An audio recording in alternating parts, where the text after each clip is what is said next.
श्री शंकर भगवान की जय। हर हर महादेव।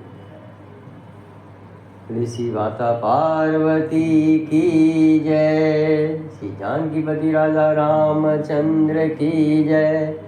श्री लखन लाल की जय। श्री पवन पुत्र हनुमान की जय। आयुध सर्व समर्पिकै प्रभु निज आश्रम आनि। कंद मूल फल भोजन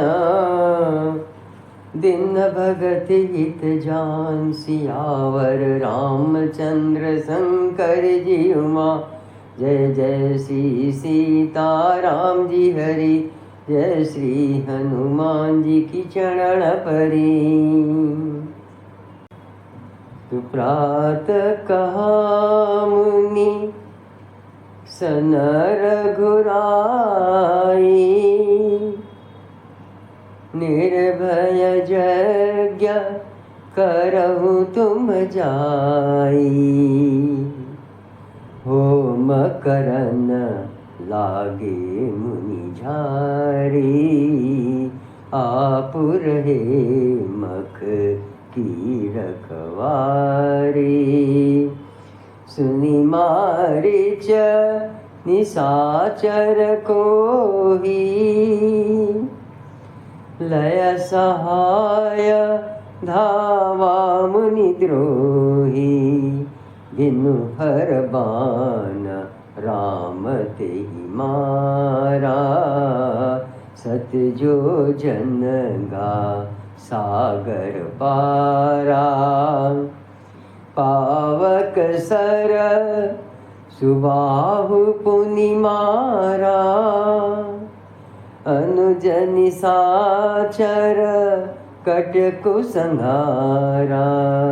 मारी असुर द्विज निर्भयकारी। स्तुति करहि देव मुनि झारी। तह पुनि कछुक दिवस रघुराया। रहे किन्हि विप्रन पर दाया। भगति हेतु बहु कथा पुराना। कहे विप्र यद्यपि प्रभु जाना। तब मुनि सादर कहा बुझाई। चरित एक प्रभु देखिय जाई। धनुष यज्ञ सुनि रघुकुल नाथा। हरसि चले मुनि वर के साथा। आश्रम एक दीख मग माही। खग मृग जीव जंतु तह नाही। पूछा मुनि शिला प्रभु देखी। सकल कथा मुनि कहा विशेषी। गौतम नारी श्राप बस उपल देह धरि धीर। चरण कमल रज चाहती। कृपा करहु रघुवीर। सियावर रामचंद्र शंकर जी उमा। जय जय श्री सीताराम जी हरि। जय श्री हनुमान जी की चरण परी। सब अस्त्र शस्त्र समर्पण करके मुनि प्रभु श्री राम जी को अपने आश्रम में ले आए और उन्हें परम हितु जानकर भक्तिपूर्वक कंद मूल और फल का भोजन कराया।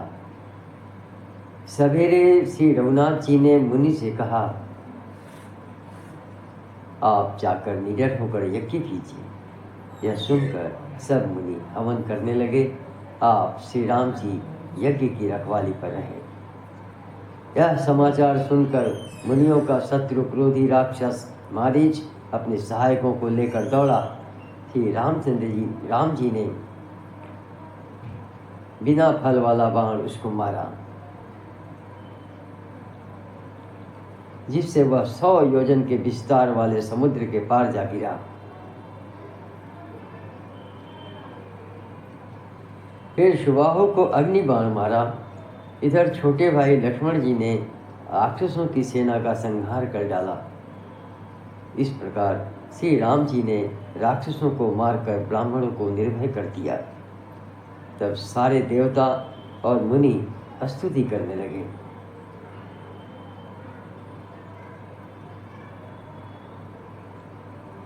श्री रघुनाथ जी ने वहाँ कुछ दिन और रहकर ब्राह्मणों पर दया की। भक्ति के कारण ब्राह्मणों ने उन्हें पुराणों की बहुत सी कथाएं कहीं, यद्यपि प्रभु सब जानते थे। तदनंतर मुनि ने आदरपूर्वक समझाकर कहा, हे प्रभु, चलकर एक चरित्र देखिए। रघुकुल के स्वामी श्री रामचंद्र जी धनुष यज्ञ की बात सुनकर मुनि श्रेष्ठ विश्वामित्र जी के साथ प्रसन्न होकर चले। मार्ग में एक आश्रम दिखाई पड़ा। वहाँ पशु पक्षी कोई भी जीव जंतु नहीं था। पत्थर की एक शिला को देखकर प्रभु ने पूछा। तब मुनि ने विस्तार पूर्वक सब कथा कही। गौतम मुनि की स्त्री अहल्या शापवश पत्थर की देह धारण किए बड़े धीरज से आपके चरण कमलों की धूलि चाहती है। हे रघुवीर, इस पर कृपा कीजिए।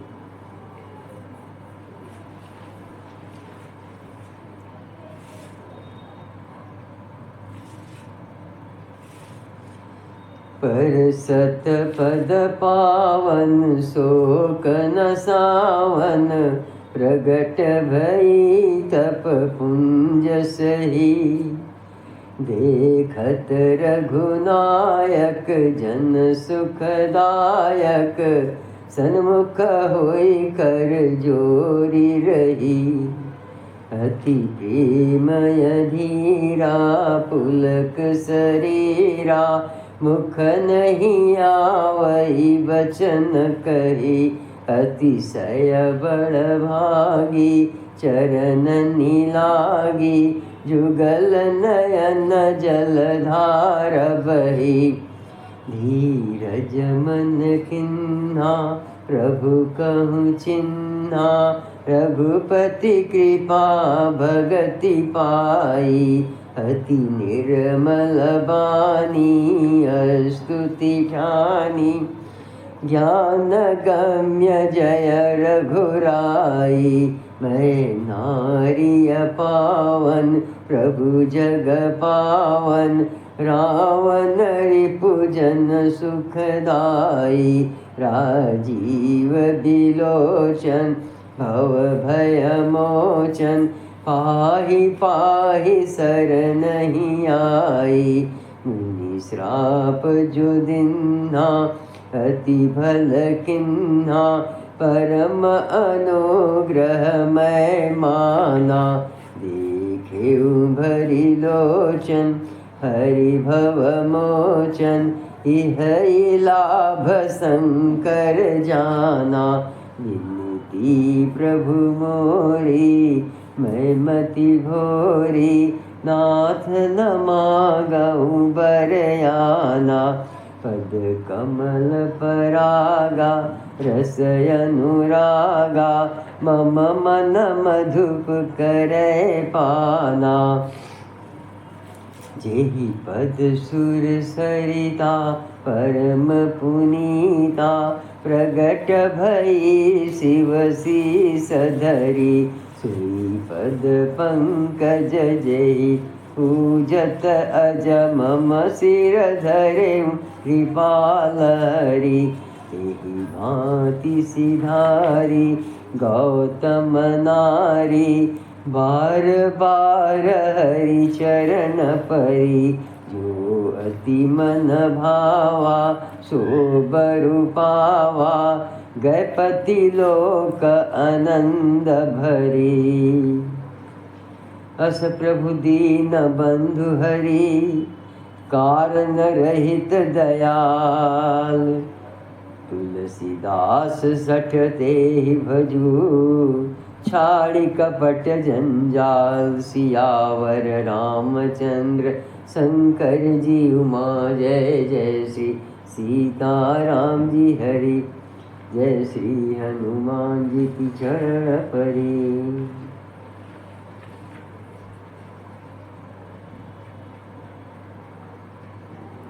श्री राम जी के पवित्र और शोक को नाश करने वाले चरणों का स्पर्श पाते ही सचमुच वह तपोमूर्ति अहल्या प्रकट हो गई।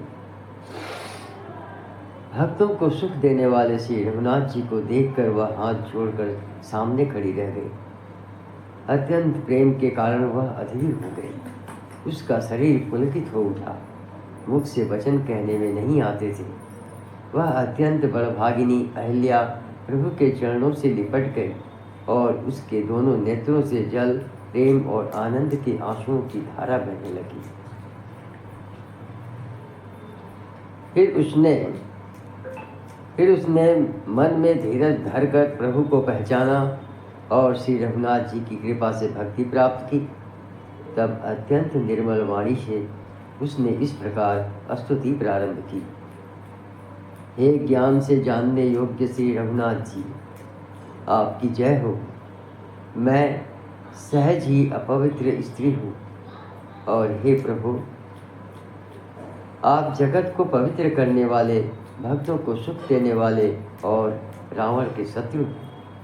हे कमल नयन, हे संसार जन्म मृत्यु के भय से छुड़ाने वाले, मैं आपकी शरण आई हूँ। मेरी रक्षा कीजिए, रक्षा कीजिए। मुनि ने जो शाप मुझे दिया सो बहुत ही अच्छा किया। मैं उसे अत्यंत अनुग्रह करके मानती हूँ कि जिसके कारण मैंने संसार से छुड़ाने वाले श्री हरि आपको नेत्र भरकर देखा। इसी आपके दर्शन को शंकर जी सबसे बड़ा लाभ समझते हैं। हे प्रभु, मैं बुद्धि की बड़ी भोली हूँ। मेरी एक विनती है, हे नाथ, मैं और कोई वर नहीं मांगती, केवल यही चाहती हूँ कि मेरा मन रूपी भौरा आपके चरण कमल की रज के प्रेम रूपी रस का सदा पान करता रहे।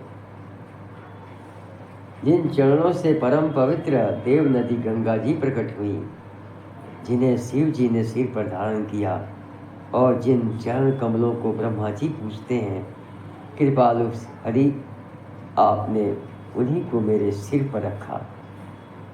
इस प्रकार स्तुति करती हुई बार बार भगवान के चरणों में गिरकर जो मन को बहुत ही अच्छा लगा, उस वर को पाकर गौतम की स्त्री अहल्या आनंद में भरी हुई पति लोक को चली गई। प्रभु श्री रामचंद्र जी ऐसे दीन बंधु और बिना ही कारण दया करने वाले हैं। तुलसीदास जी कहते हैं, हे सठमन, तू कपट जंजाल छोड़कर उन्हीं का भजन कर।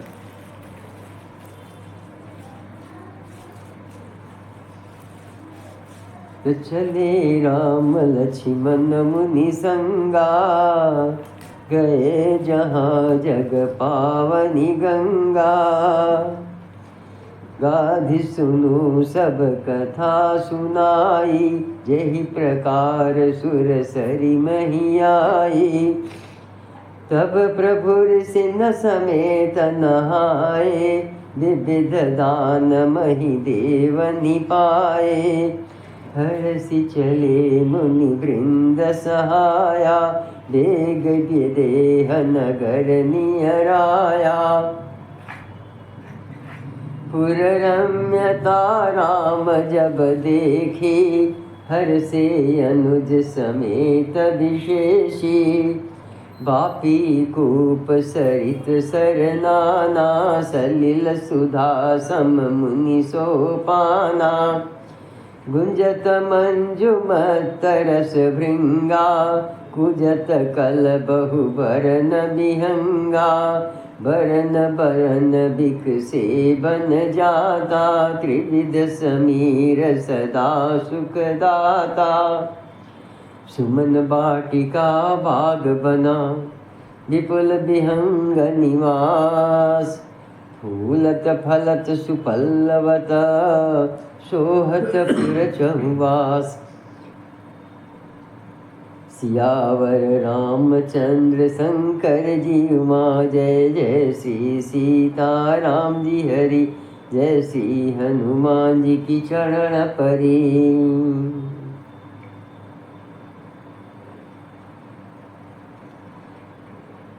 श्री राम जी और लक्ष्मण जी मुनि के साथ चले। वह वहाँ गए जहाँ जगत को पवित्र करने वाली गंगा जी थी। महाराज गाधी के पुत्र विश्वामित्र जी ने वह सब कथा कह सुनाई, जिस प्रकार देव नदी गंगा जी पृथ्वी पर आई थी। तब प्रभु ने ऋषियों सहित गंगा जी में स्नान किया। ब्राह्मणों ने भांति भांति के दान पाए।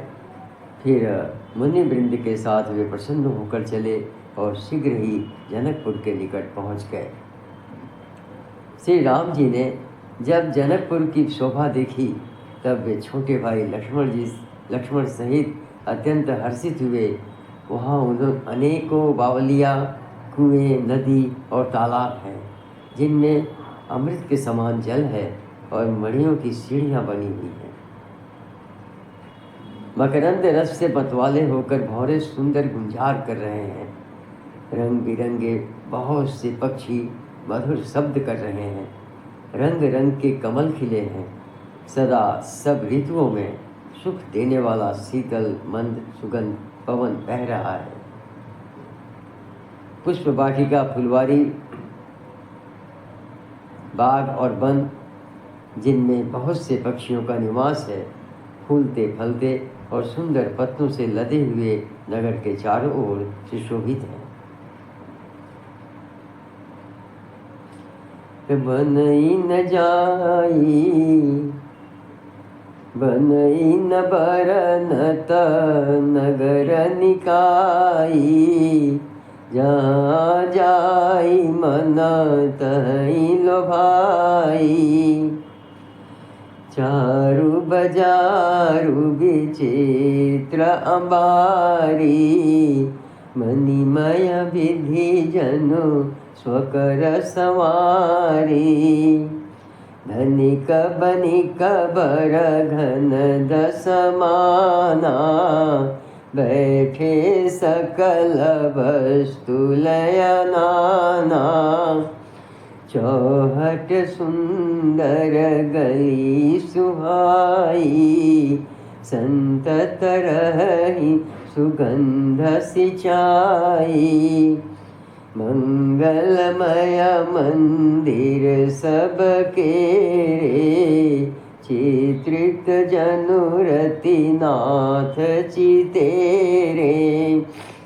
पुर नर नारी सुभग सुचि संता, धर्मशील ज्ञानी गुणवंता। अति अनूप जहाँ जनक निवासु, बिथ कहि विबुध बिलोकी बिलासु। होत चकित चित कोट बिलोकी, सकल भुवन शोभा जनु रोगी। धवल धाम मुनि पुरट पट, सुघटित नाना भांत। सिय निवास सुंदर सदना, शोभा किम कहीं जात। सियावर रामचंद्र शंकर जी उमा, जय जय श्री सीताराम जी हरि, जय श्री हनुमान जी की शरण परी। नगर की सुंदरता का वर्णन करते नहीं बनता। मन जहाँ जाता है वहीं लुभा जाता है, रम जाता है। सुंदर बाजार है, मणियों से बने हुए विचित्र छज्जे हैं, मानो ब्रह्मा ने उन्हें अपने हाथों से बनाया है। कुबेर के समान श्रेष्ठ धनी व्यापारी सब प्रकार की अनेक वस्तुएं लेकर दुकानों में बैठे हैं। सुंदर चौराहे और सुहावनी गलियां सदा सुगंध से सींची रहती हैं। सबके घर मंगलमय हैं और उन पर चित्र कढ़े हुए हैं, जिन्हें मानो कामदेव रूपी चित्रकार ने अंकित किया है। नगर के सभी स्त्री पुरुष सुंदर, पवित्र, साधु स्वभाव वाले, धर्मात्मा, ज्ञानी, और जहाँ जनक जी का अत्यंत अनुपम सुंदर निवास स्थान महल है, वहाँ के विलास ऐश्वर्यों को देखकर देवता भी थकित, स्तंभित हो जाते हैं। मनुष्यों की तो बात ही क्या है। कोट राजमहल के परकोटे को देखकर चित्त चकित हो जाता है। ऐसा मालूम होता है मानो उसने समस्त लोगों की शोभा को रोक घेर रखा है। उज्ज्वल महलों में अनेक प्रकार के सुंदर रीति से बने हुए मणि जटित सोने की जड़ी के पर्दे लगे हैं। सीता जी के रहने के सुंदर महल की शोभा का वर्णन किया ही कैसे जा सकता है।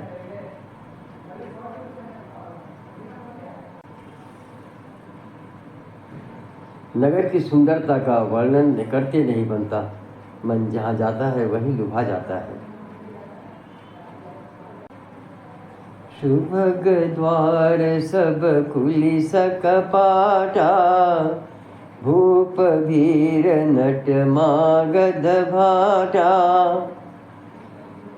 बनी विशाल बाजी गजशाला, है गय रथ संकुल सब काला।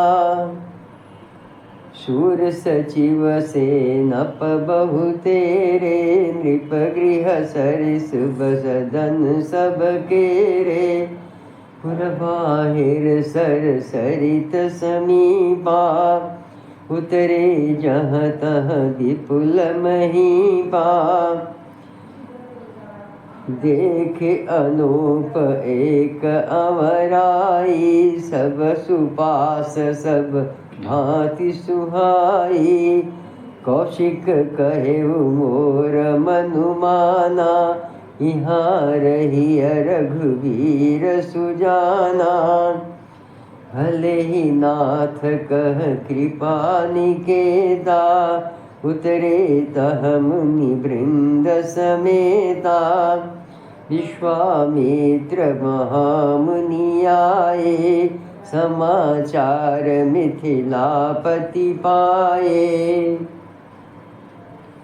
संग सचिव सुचि भूरि भटा, भूसुर बर गुर ज्ञान। चले मिलन मुनि नायक ही, मुदित राउ एहि भांति। सियावर रामचंद्र शंकर जी उमा, जय जय श्री सीताराम जी हरि। जय श्री हनुमान जी की चरण परी। राजमहल के सब दरवाजे फाटक सुंदर हैं, जिनमें वज्र के मजबूत अथवा हीरो के चमकते हुए किवाड़ लगे हैं। वहाँ मातहत राजाओं, नटों, मागधों और भाटों की भीड़ लगी रहती है। घोड़ों और हाथियों के लिए बहुत बड़ी बड़ी घुड़सालें और गजशालाएँ बनी हुई हैं, जो सब समय घोड़े, हाथी और रथों से भरी रहती हैं। बहुत से शूरवीर मंत्री और सेनापति, उन सब के घर भी राजमहल सरीखे ही।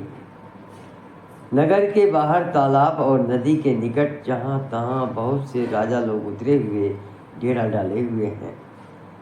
वहीं आमों का एक अनुपम बाग देखकर, जहाँ सब प्रकार के सुविधे थे और जो सब तरह से सुहावना था, विश्वामित्र जी ने कहा, हे सुजान, श्री रघुवीर, मेरा मन कहता है कि यहीं रहा जाए।